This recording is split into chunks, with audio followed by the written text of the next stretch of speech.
그럼 여기가 왜 유명한 거예요? 여기가 일단은 왜 유명하냐면 프랑스에서 가장 비싼 포도를 만드는 곳 중에 하나가 그 밭의 등급을 정하는데 그걸 그랑크리라고 하거든요. 네, 네. 그랑크리인데 이 그랑크리급 밭이 제일 많은 곳이에요.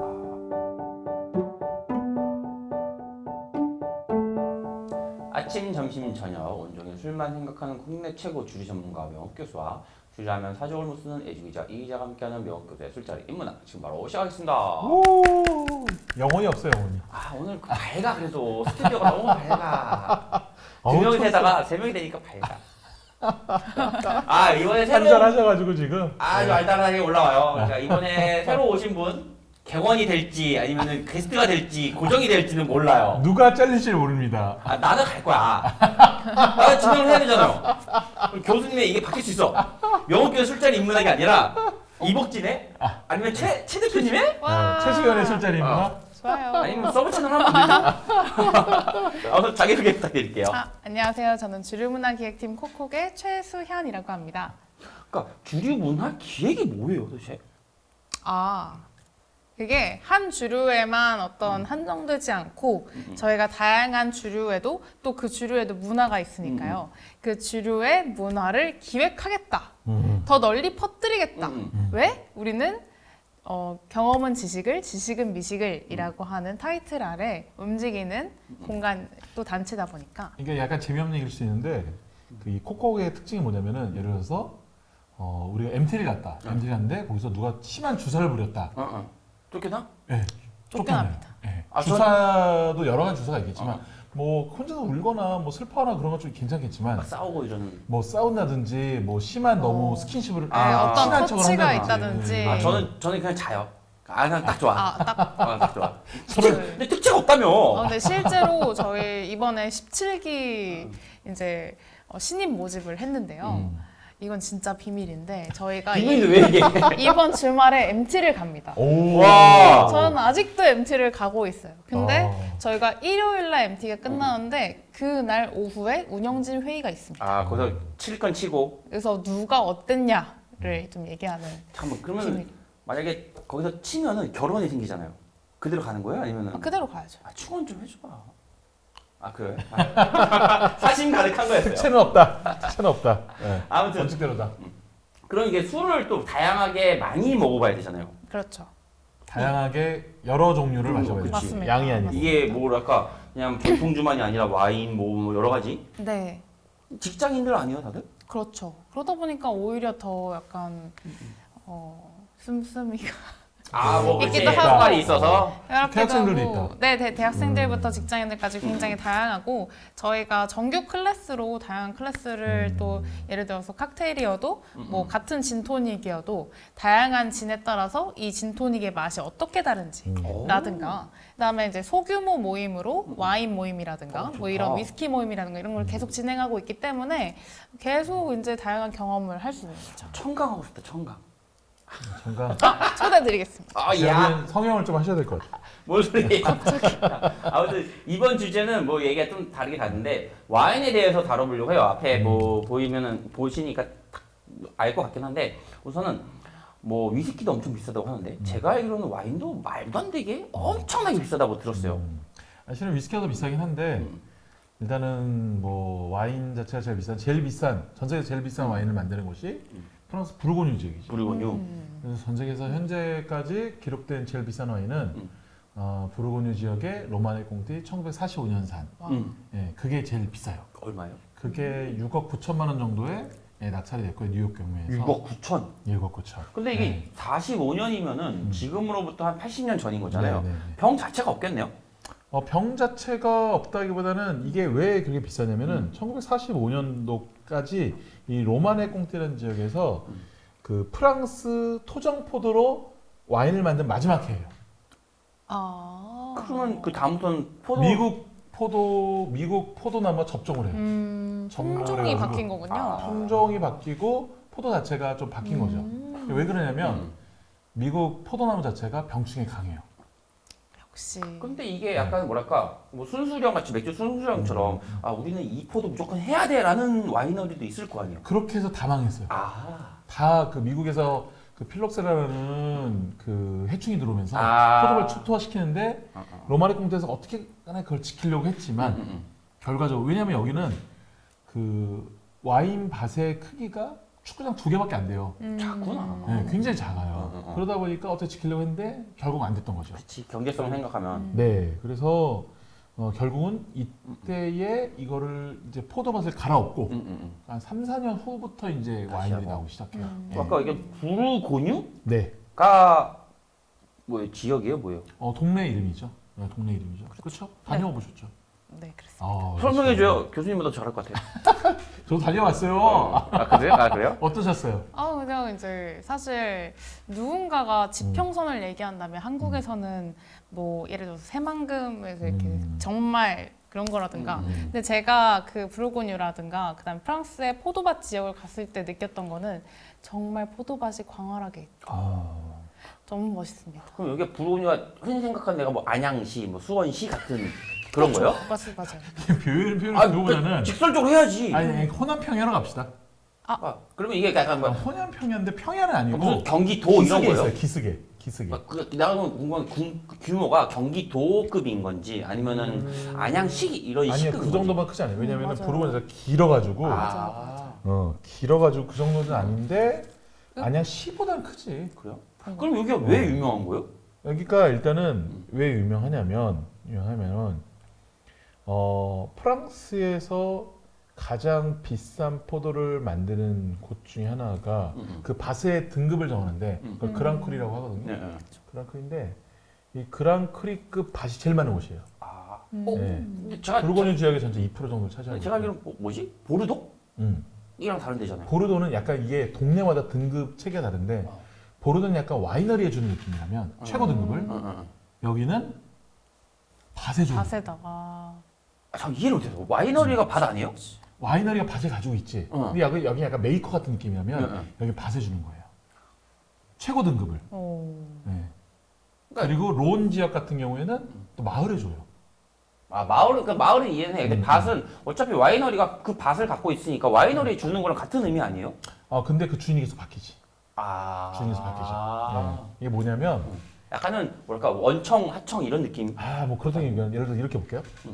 와이너리에 그 등급을 줘요. 근데 그 와이너리는 포도밭을 내가 예를 들어서 집 앞에 있는 포도밭만 가지고 있어. 그렇죠. 10평을 가지고 있어.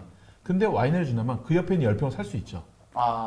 딴 데다 재료만 받아서. 네. 근데 얘네는 포도밭에 최고 등급 그랑크리안 등급을 줘버리면은 물론 약간 체계는 다른데 이 포도밭은 더 이상 넓힐 수가 없는 거예요.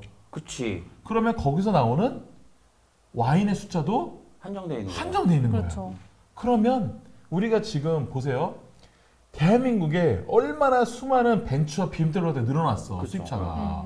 모두 유동성 풍부해서 부자가 됐잖아. 나름의. 비교적 옛날에 비하면.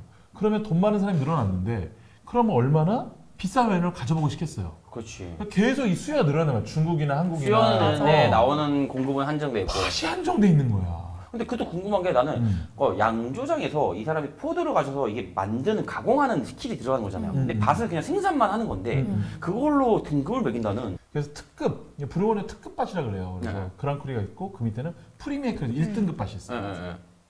네. 그 다음에 레지오나 그래서 마을 등급이 있고, 마을 등급이 그 다음에 있고. 아예 부르고뉴라는 이름이 들어가요. 부르고뉴라고 있고. 제일 저렴이가 되는 거예요. 실은 부르고뉴에서도. 네. 그러면 여기가 왜 유명한 거예요? 그러니까 왜 유명하냐 여러 가지 있지만 일단 밭을 넓힐 수가 없잖아. 그러니까 자꾸 반말이 나오는데 죄송해요. 괜찮아요? 그랑크리 등급은 전체 부르고뉴 이 지역의 2%밖에 차지 안 하는데 얘를 넓힐 수가 없는 좁다. 거예요. 얘를 특별하게 그랑크리 등급에 인정받지 않으면은. 그렇죠. 그리고 네. 얘가 품종이 심플하잖아요. 아, 품종이 뭐 어떤 품종 아시잖아요. 있죠? 잘 모르. 아시잖아요. 난 알아. 피노. 캠벨. 캠벨 아니야? 레드는 피노누아. 피노누아. 화이트는 네, 샤도네. 아시잖아요. 샤도네. 네, 청수. 맞습니다. 맞아요. 아닌 것 같아요. 그냥 청포 들어가서. 네.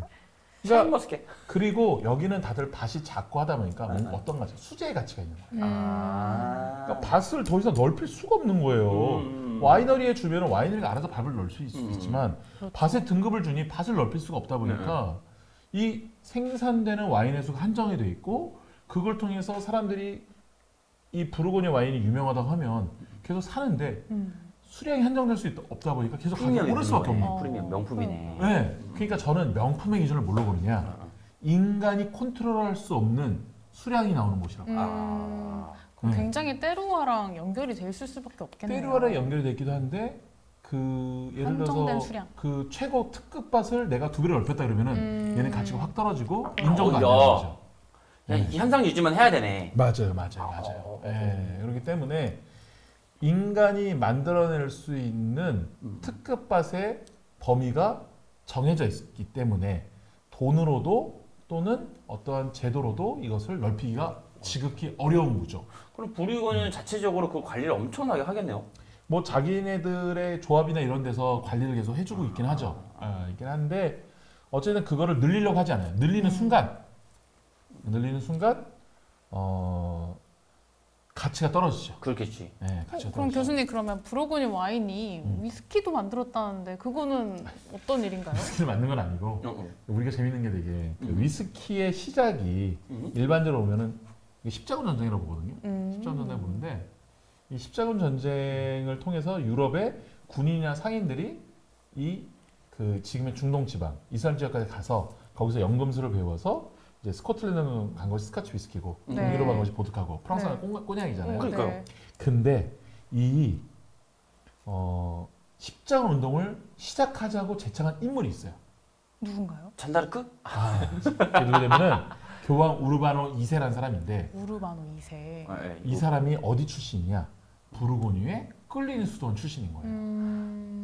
아 거기에 있는 수도원 출신이니까 음. 사실상 이게 뭐 그쪽 가가지고 위스키가 전파되니까 그래서 사실상 시초가 될 수 있다. 시초가 시초가 있다. 부르고뉴. 그렇죠. 근데 왜 여기서 와인이 발달했냐 이어지는 부분인데 이게 뭐냐면 와인이 발달하게 된 대표적인 계기가 뭐냐면은 자꾸만 교회가 세워지는데 교회들이 힘 있는 제후나 왕한테 기대를 하는 거예요. 네. 그들한테 아부를 열심히 하는 거예요. 그러면 성경 읽기라든지 기도를 안 하잖아요. 그렇죠. 그러니까 그러지 말고 너희 스스로 먹고 살아라. 아 그러기 위해서 땅을 준 거예요. 농장을 하라. 네. 그러면서 그 대표적인 그렇게 수도원들이 세워졌는데 그 대표적인 수도원 이름이 클리니 수도원이거든요. 네. 오, 클리니 수도원의 대표적인 비즈니스 모델이 와인. 와인이었던 거예요. 아. 그러니까 이 지역은 다 비즈니스 수도원의 비즈니스 모델이 와인이 된 거예요. 그럼 먹고 살기 위해서 제후나 왕에 기대지 않기 위해서 얼마나 열심히 와인을 만들었겠어요. 그러니까. 근데 이게 우리나라 보기에는 결국에는 먹고 살라고 술을 만들어서 팔라는 거잖아요. 그래서 끝까지 그 절벽 끝으로 수도사들을 밀어 넣어서 그들이 치열한 정말 그 삶과 죽음과의 경계에서 치열하게 노력하면서 만든 것이 부르고뉴 와인이에요. 여기에 밭까지 한정돼 있지, 동네마다 한정돼 있지, 수제의 가치가 있지, 또 품종도 정해져 있지 하다 보니까 얘는 가치가 계속 우리가 올라가고. 부자가 되면 될수록 오를 올라가는 수밖에 없는. 어, 네, 그런 그러면은 구조를 가지고 있어요. 자연스럽게 앞에 있는 와인이 거기겠네요. 그렇죠. 그래서 제가 오늘 가져왔는데 부르고뉴의 특급 와인은 아니고요. 자, 부르고뉴 와인 이거 45년 탄 아니에요? 이거 45,000원이야. 45년 탄이 아니고 한번 먹어보자. 아, 좋죠, 45년 좋죠. 탄. 45,000원. 부르고뉴 와인의 엔트리 버전, 오. 루이 자도. 엔트리 버전은 입문이죠. 여기 보면은 이제 부르고뉴라 써 있어요. 네. 부르고뉴 와인 중에서 부르고뉴라 써 있으면 기본적으로 엔트리 버전입니다. 그 등급 얘기했었지. 그거구나. 그러니까 부르고뉴 와인이 어려운 게 뭐냐면 네. 부르고뉴 잘하려면 네. 어디를 알아야 되죠? 어디를 알아야 돼? 동네 이름을 알아요. 맞습니다. 그리고 밭의 또 등급도. 밭의 이름을 알아요. 밭의 이름. 그러겠네. 네. 맞아요. 그리고 와이너리 이름도 알아요. 맞아요. 생산자 네. 이렇게 알아요. 이게 너무 어려운 거예요. 게다가 그 고급 그 부르고뉴 와인들은 품종도 써 있지 않아요. 그러니까 품종도 공부해야 되는 거예요. 그럼 얘네는 품종이 근데 얘는 품종 써 있어요. 엔트리 버전이니까. 그래요? 모르는 줄 모르겠어. 피노누아. 피노누아 네. 써 써 있네. 있어요. 앞에 써 있네요. 피노누아 써 있어요. 네. 그러면 이게 우선은 쉽게 얘기하면 부르고뉴 입문용으로 좋은 인문용 가성비 와인. 가성비 와인. 네, 그래서 이게 피노누아 써 있는데 피노는 솔방울이라는 뜻이고 누아는 이제 어둡다는 뜻이잖아요. 그러니까 솔방울처럼 작은 이런 포도 같은 그런 의미를 가지고 있는 거죠. 교수님 그럼 여기는 어떤 양조장인가요? 그러니까 루이자도라는 곳은 알고 계실 것 같은데 잘 모르겠어요. 그 보르도는 수출 위주로 하다 보니까 직접적으로 자기가 수출과 생산까지 자체로 커야 돼요. 그렇죠. 소리 좋다. 근데 여기는 다들 와이너리 작다 보니까 직접적으로 유통을 해주는 데도 있습니다. 그걸 네고시앙이라고 하는데 네. 그 네고시앙 중에서 부르고니의 삼성 같은 곳이 제일 큰 루이자도예요. 루이 자도라는 데가 그런 거예요. 네. 아, 유통을 많이 하는. 유통을 잘하죠. 유통을 잘하고 또 직접 포도밭도 운영하기도 하고요. 굉장히 큰 회사. 얘는 좀 드라이한 걸까요? 뭘까요? 얘는 살짝 실키하면서 미끌하면서 그리고 보르도 와인에서 느껴보는 그 탄닌감이 굉장히 적은 것이 또 피노누의 특징이죠. 네. 네. 여리여리. 여리여리. 예. 이게 이제 피노누아가 감사합니다. 전체적으로 껍질이 좀 얇은 부분이 있어가지고 좀 진하진 않네, 색이.